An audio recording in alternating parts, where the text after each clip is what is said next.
Item ಯಾವುದೇ ಇರಲಿ try ಮಾಡಿ ಆಚಿ ಚಿಕನ್ ಮಸಾಲಾ.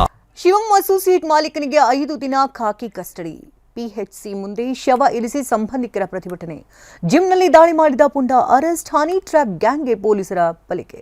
ಇನ್ನು ಬಾಂಬ್ ಬೆದರಿಕೆ ಹಾಕಿದಂತಹ ಲೋಹಿತ್ 7 ದಿನ ಕಸ್ಟಡಿಗೆ. ಸುದ್ದಿಯನ್ನು ನೋಡೋಣ ಕರ್ನಾಟಕ ನ್ಯೂಸ್ ಟಾಪ್ನಲ್ಲಿ. ಬೆಳಗಾವಿಯಲ್ಲಿ 4,500 ಕೋಟಿ ರೂಪಾಯಿ ವಂಚನೆ ಆರೋಪ ಕೇಸ್ನಲ್ಲಿ ಶಿವಂ ಅಸೋಸಿಯೇಟ್ ಮಾಲೀಕ ಶಿವಾನಂದ ನೀಲಣ್ಣನವರನ್ನ 5 ದಿನ ಪೊಲೀಸ್ ಕಸ್ಟಡಿಗೆ ನೀಡಲಾಗಿದೆ. ಪೊಲೀಸರ ಮನವಿಯಂತೆ ಬೆಳಗಾವಿ ಸೆಷನ್ಸ್ ಕೋರ್ಟ್ನ ಜಡ್ಜ್ ಖಾಕಿ ಕಸ್ಟಡಿಗೆ ನೀಡಿದ್ದಾರೆ. ಸದ್ಯ ಮಾಳಮಾರುತಿ ಠಾಣೆಗೆ ಆರೋಪಿ ನೀಲಣ್ಣನವರನ್ನ ಶಿಫ್ಟ್ ಮಾಡಲಾಗಿದೆ. ಹನಿ ಟ್ರ್ಯಾಪ್ ಗ್ಯಾಂಗ್ನ ಅರೆಸ್ಟ್ ಮಾಡುವಲ್ಲಿ ದಾವಣಗೆರೆ ಪೊಲೀಸರು ಯಶಸ್ವಿಯಾಗಿದ್ದಾರೆ. ಶ್ರೀಮಂತ ಯುವಕರನ್ನ ಟಾರ್ಗೆಟ್ ಮಾಡ್ತಾ ಇದ್ದ ಪಂಚಮಿ ಬಂಧಿತ ಆರೋಪಿ ಯುವಕರನ್ನ ನಿರ್ಜನ ಪ್ರದೇಶಕ್ಕೆ ಕರೆದೊಯ್ತಾ ಇದ್ಲು. ಬಳಿಕ 4 ಗ್ಯಾಂಗ್ ಬಂದು ಯುವಕನ ಮೇಲೆ ಹಲ್ಲೆ ನಡೆಸಿ ಹಣ ಚಿನ್ನಾಭರಣ ದೋಚಿಸ್ತಾ ಇದ್ರು. ಸದ್ಯ ಆರೋಪಿಗಳನ್ನ ಬಂಧಿಸಿರುವ ಪೊಲೀಸರು 80.16 ಗ್ರಾಂ ಚಿನ್ನಾಭರಣ ವಶಕ್ಕೆ ಪಡೆದಿದ್ದಾರೆ.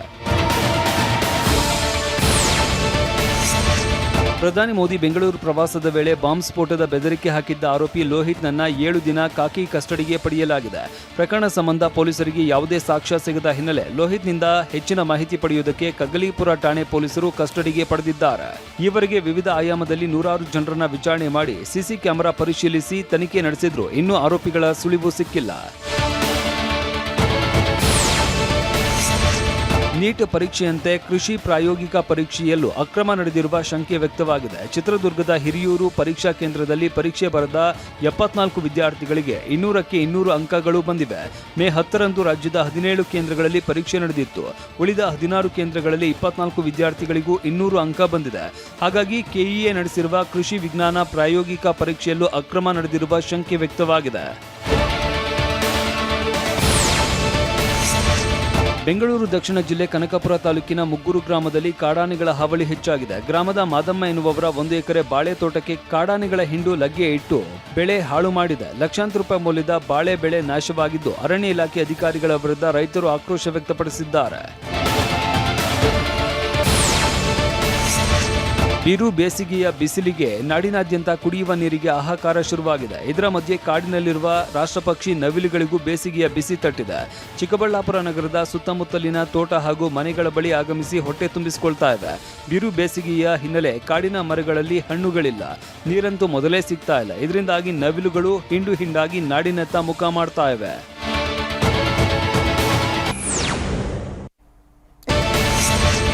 ತಮಿಳು ನಟ ಜೆಎಂ ರವಿ ತಮ್ಮ ವಿಚ್ಛೇದನ ಬಗ್ಗೆ ಮೊದಲ ಬಾರಿಗೆ ಮಾತನಾಡಿದ್ದಾರೆ. ಪತ್ನಿ ನನ್ನ ಗುಲಾಮನಂತೆ ನಡೆಸಿಕೊಂಡಿದ್ದಾಳೆ. ವಿವಾಹದ ಬಳಿಕ ಪತ್ನಿ ಹಾಗೂ ನನ್ನದು ಜಂಟಿ ಬ್ಯಾಂಕ್ ಖಾತೆ ಇತ್ತು. ಅದರಿಂದ ಹಣ ತೆಗೆಯಲು ಪತ್ನಿ ಬಿಡ್ತಾ ಇರಲಿಲ್ಲ ಅಂತ ರವಿ ಆರೋಪಿಸಿದ್ದಾರೆ. ಹಣ ಇಲ್ಲದೆ ಮನೆಯಿಂದ ಹೊರ ಬಂದಿರುವೆ. ಈಗ ಮಕ್ಕಳನ್ನ ನೋಡಲಾಗ್ತಿಲ್ಲ. ಭಾವನಾತ್ಮಕ ಮತ್ತು ವೈಯಕ್ತಿಕ ಯಾತನೆ ಅನುಭವಿಸ್ತಾ ಇದ್ದೇನೆ. ಈ ನೋವಿನಿಂದ ಕೈ ಕೊಯ್ದುಕೊಂಡಿದ್ದೆ ಅಂತ ಹೇಳಿದ್ದಾರೆ. ತಮ್ಮ ವೈಯಕ್ತಿಕ ಜೀವನ ಸ್ಥಿರವಾಗುವವರೆಗೂ ನಟನೆಯನ್ನ ತ್ಯಜಿಸುವುದಾಗಿ ಹೇಳಿದ್ದಾರೆ.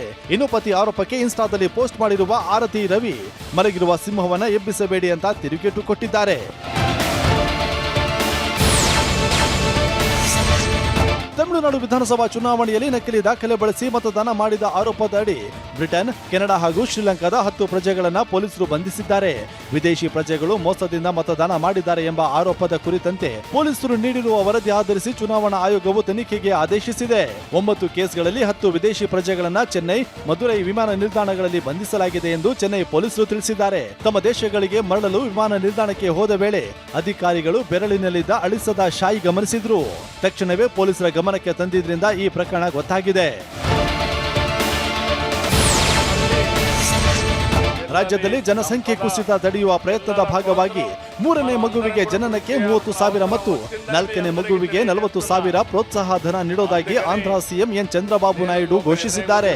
ಶ್ರೀಕಾಕುಳಂ ಜಿಲ್ಲೆ ನರಸನ್ನಪೇಟೆಯಲ್ಲಿ ಮಾತನಾಡಿದ ನಾಯ್ಡು, ರಾಜ್ಯದಲ್ಲಿ ಜನಸಂಖ್ಯೆ ಇಳಿತಾ ಇರೋದನ್ನ ತಡೆಯಲು ನಾವು ಈ ನಿರ್ಧಾರ ಮಾಡಿದ್ದೇವೆ.